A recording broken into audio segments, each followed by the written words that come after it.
আপনারা ভার্সিটির মানুষ, ভার্সিটির স্টুডেন্ট দেখেছেন, কলেজ আর হাই স্কুলের স্টুডেন্ট এখনো দেখেন নাই। একবার যদি সব স্টুডেন্ট নাইমা যায়, এইসব ছাত্রলীগ, যুবলীগ, ছাত্রদল আর পুলিশ কেউ থাকবে না, টিকবে না, কোনো দাবি নাই, সব স্টুডেন্টদের ছেড়ে দিতে হবে, শেষ।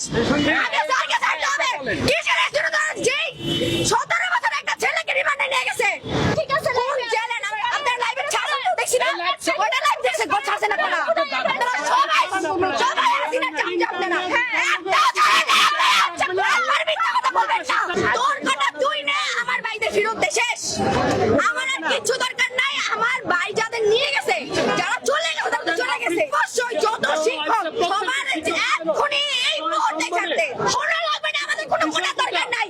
মেয়েটা হচ্ছে মানুষের সবচেয়ে বড় কোটা। এক্ষুনি আপনার লাভ শোনেন, কোটাতে কি হবে?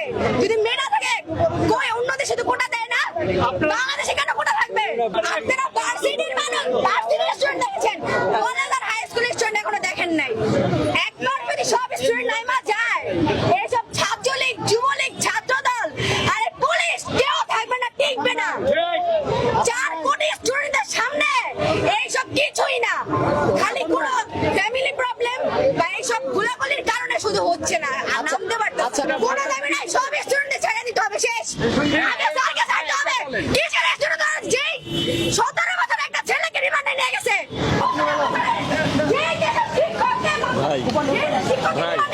কিসের শিক্ষা যাদের মেয়ে জন্ম? আপনি এখন এটা কেন বলবেন? আপনি তো ভার্সিটি স্টুডেন্ট, আমি কলেজের স্টুডেন্ট। আপনি বলেন না কেন আমি যতক্ষণ আমার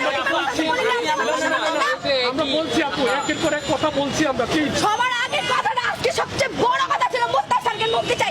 তারপর আরো যারা স্টুডেন্ট ধরে নিয়ে তাদেরকে এক্ষুনি এই মুহূর্তে মুক্তি দেওয়ার কথা বলা উচিত ছিল। মুক্তির কথা বলেছি, আমাদেরকে আশ্বস্ত করেছে প্রশাসন। আপনার মুখ থেকে তো আমি একবারও শুনলাম না। ঢাকায় যদি কোন স্যারের সবচাইতে বড় অবদান থাকে, যে মুস্তাফ স্যার, সে প্রথম থেকে শেষ পর্যন্ত ছিল। কালকে তারা ধরে নেয়, পরশুদিন তারা ধরে নিয়ে গেছে, কোন স্টুডেন্ট প্রতিবাদ করে নাই। সবাই খালি এফবিতে এসে বলতেছে কি স্যার ফ্রি ফর মুস্তাফ স্যার, ফ্রি ফর মুস্তাফ স্যার, এটা কি বললেই হবে?